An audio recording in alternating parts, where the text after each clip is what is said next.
Yeah, right. Okay, up to there. You want to go and do it now? Yeah. Or do you want to keep listening? No, that's fine.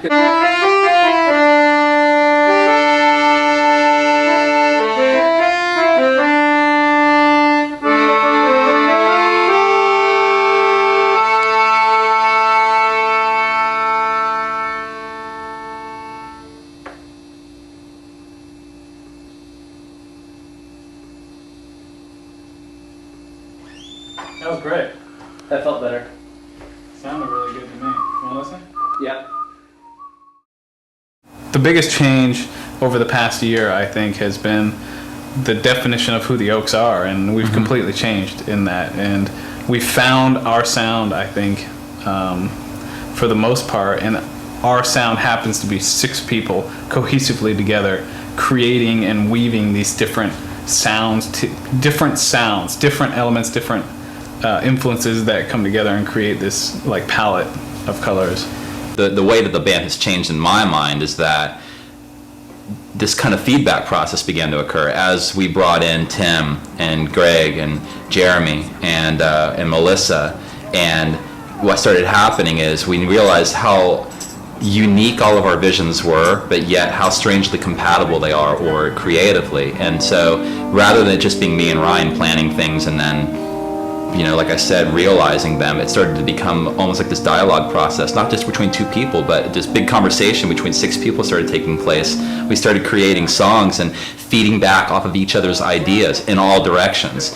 And so if anything has happened, it's really just become so much more complex, not more complicated, but definitely more complex in terms of the compositions have just taken on this life of their own.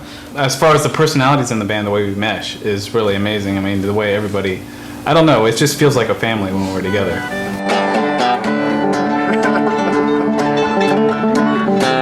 Come on. What? That's not for the Russian, camera. That's not Russian music?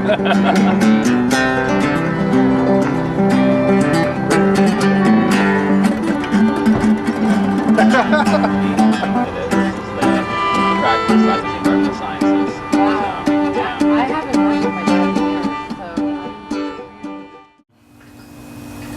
From the very beginning, when we started practicing in this house, it became quickly really clear that this house sounded incredible.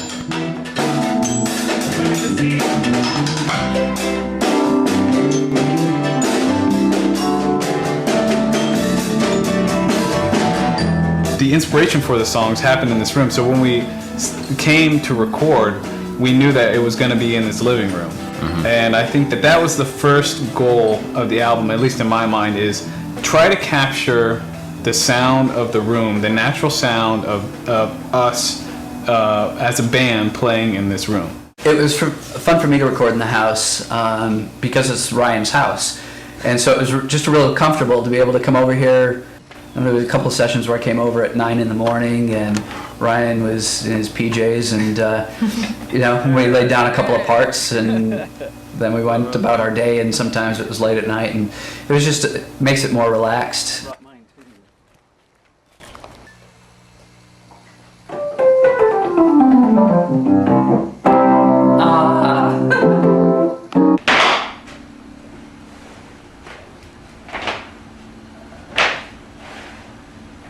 This is the magic drum spot. The energy is very strong here. If I set up anywhere else, the drum tracks suck.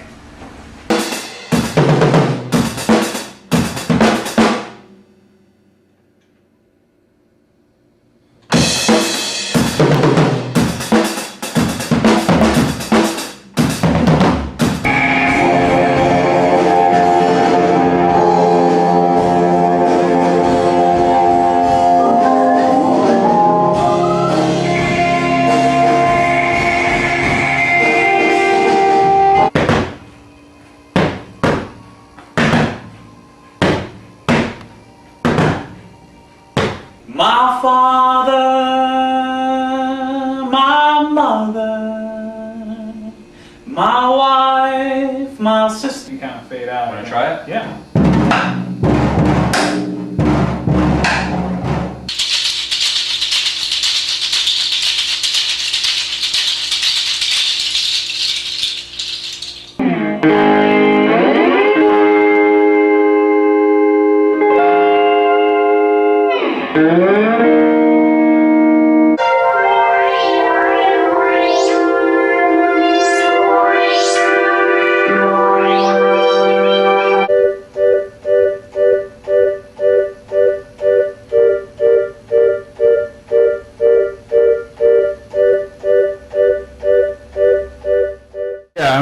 things that was exciting for me about being in this room and experimenting, first of all, we had the time and the space. You know, like Matt said, we weren't paying for a studio. We Yeah. could step back, we could experiment with microphone placement. That's good. The room became its own instrument. Yeah. I mean, like on the first album, it's all just very direct, but we had mics, and you know, a lot of times there were near room mics and far room mics in addition to the mics right up on the instruments. You know, for the purpose of being able to go in the mix down process, and you know, that was our reverb. It was an actual track of the instrument from maybe 5, 10, 15 feet away that we could mix in with the mic on the actual instrument, and it just gives you this tremendous control for color and emotion. Yeah, I probably will. I'm gonna put these on me also because I want more room now.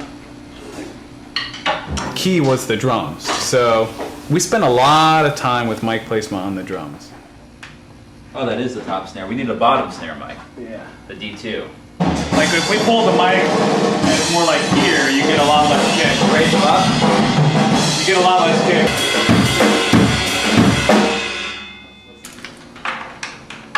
Tom technique. Part 4. I think my favorite part about recording other albums in the past have been in studios and stuff, and being able to spend time to try and find different sounds or be inventive with parts, or just not having the pressure of, man, I have to get this part right the first time because we don't have any money. That was by far my favorite part, just how fluid and how organic the recording process itself was.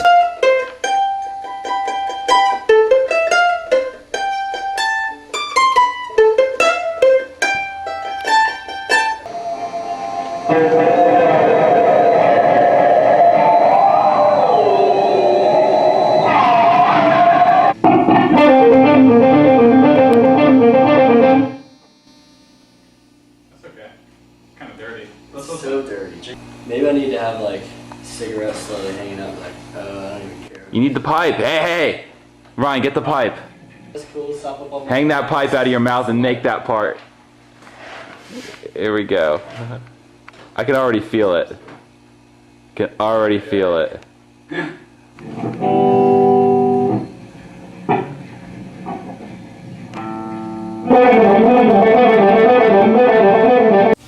When I think of playing music, I guess a lot of people might think of like playing notes or singing lines. But I just kind of think of like animals or something. You have like an elephant. It's my life, dude. It's not funny. You have like an elephant. You got like a rhino, and they're running together. It's my life, dude. It's not It's not funny. They're like running together, and it's kind of like, well, what would that image look like? What would it sound like? What kind of? I mean, you got the thumps, the rampage. What? Seriously, what would you think? So like, and then okay, maybe they're not running together. Maybe they're fighting. Maybe you got the rhino and the elephant, and I mean the rhino's got the horn, the elephant's got the girth and stamping power. Yeah, I don't know. Like, I mean, it's a jungle in here, obviously. So it's a jungle here. It's a jungle coming out of the speakers. We're in this jungle of sloths and monkeys. I mean, right here.